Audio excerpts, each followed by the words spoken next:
Welcome back to Press Review in Depth. As ISIS consolidates its grip over its claimed territories, I'll take a look at an article that supports the notion that there are no contesters and one which claims the Middle East now runs along tribal lines following the breakdown of Sykes-Picot.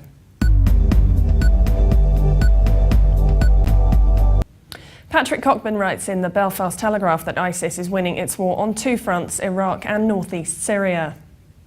Cockburn writes, while the world has been focused on events in Gaza and Ukraine, the Islamist force has been extending its self-styled caliphate and consolidating its previous gains. An attempted suicide attack by ISIS failed. The plan had been for 40 ISIS fighters to burst through a breach in the perimeter wall made by the suicide bomber.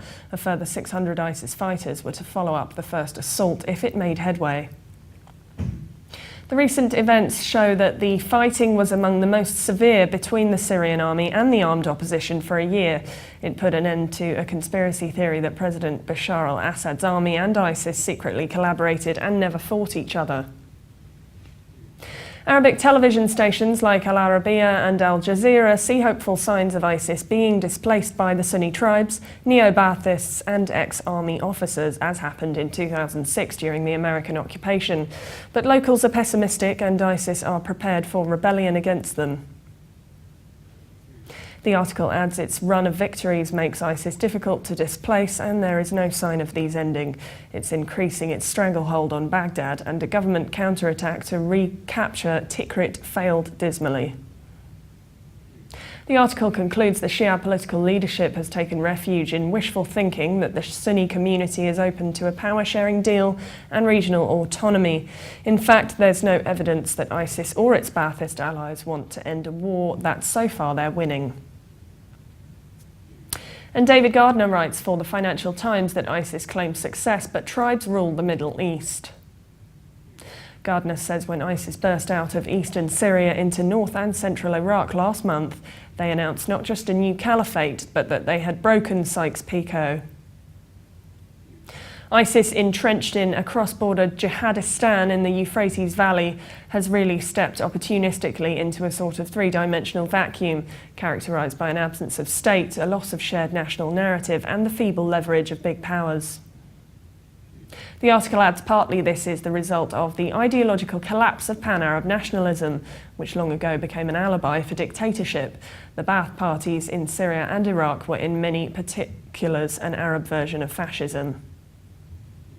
He adds there's no real meta-narrative for a mess as bloody as the Middle East. Its present condition does date from the aftermath of 1914, but also from the end of the Cold War, which often replaced ideological difference with divisions based on identity, from the wars in former Yugoslavia to today's sectarian carnage in the Levant. The author adds the triumph of the US as sole fallible superpower raised questions of legitimacy at a global level, reinforcing tribal narratives and inherited allegiances. The article concludes a Western mix of support for tyranny and tactical alliances with religious-inspired movements such as the Mujahideen in Afghanistan has created a world much more complex than that of Sykes-Picot. Now to discuss, we're joined by Hafsa Kara Mustapha, journalist and political analyst. Thank you, Hafsa, for joining us on Press Review in Depth. Thank you for having me. David Gardner wrote in the Financial Times that ISIS thought it had broken down Sykes-Picot. How relevant do you think the Sykes-Picot Agreement of 1916 is to what's going on today?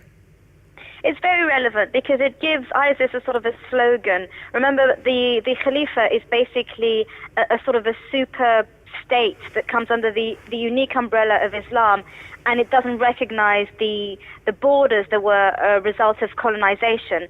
Now, obviously, even more so, the Sykes-Picot Agreement, which literally carved up the Levant. So it's being used as a slogan for ISIS, and it's a very popular one, actually, because it does say, we're bringing you the alternative to what your former colonial master actually drew up for you. So although it's pretty relevant and many don't really feel the need for that day to day, as a slogan to bring about more jihadis, it is actually quite working for ISIS. And do you think this means that the role of the world powers, the US superpower and former colonial powers of Britain and France, are less relevant than ever today? Well, the only people who are likely to think that are those who think that ISIS and these countries have no link.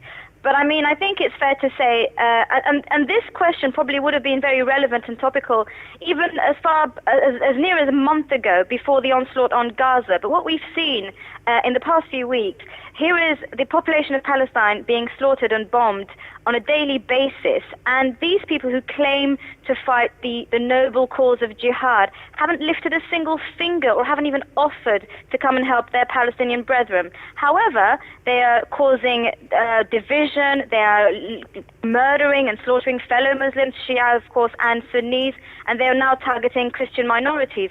So they're doing everything. They're creating and adding to the division that we've seen in Iraq as a result of the invasion of 2003, and of course in Syria, but they're not actually targeting the real enemies of the region. So the question is, you know, whose interest ISIS serve best? And I think when you look at it closely, it's not really the region, but probably the former colonial masters.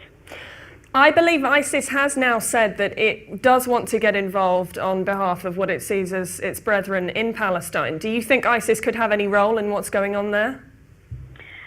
No, I think that because they've been heavily criticized for actually failing to offer support in any way to the Palestinians, then I think this is just, and of course on the day where we're seeing a ceasefire.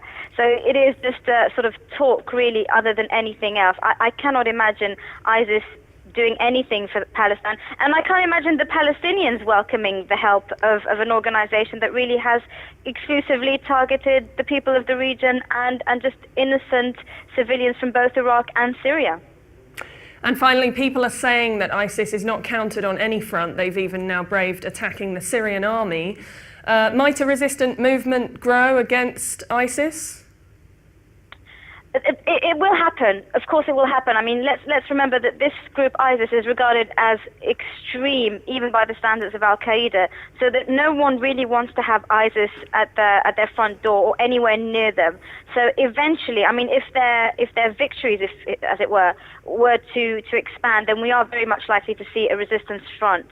But at this stage, I think there are just too many problems each country is having to face to counter ISIS, and this is why they're making such massive advancements. But I think once the situation settles down and once it becomes more clear who the genuine enemy is within the region, I think, yes, it will be time, and you will see resistance to ISIS, very much so. Well, thank you very much, Hafsa, for joining us. Thank you. That was Hafsa Kara Mustapha, journalist and political analyst. And for more updates, please visit levant.tv. And subscribe to MidEast In Depth on iTunes. Thanks for watching. Bye for now.